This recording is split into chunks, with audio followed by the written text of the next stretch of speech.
Color cards are going to be a nice addition to add to your rivet press.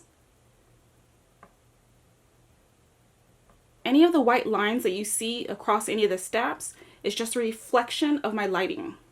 So pictured here is the glossy finish in B1 through B60.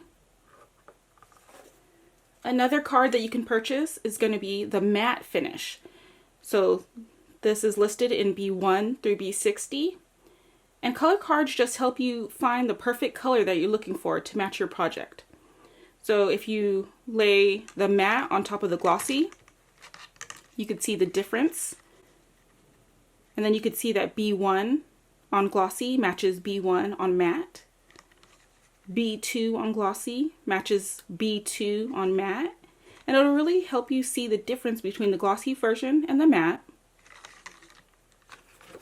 You can see the finish up close here. It doesn't pick up on the light. It's truly matte. The third color card that you'll see here is going to be KAM's limited time offerings. So not all the snaps here pictured is going to be available at all times. You'll just have to check the website to see what colors they have.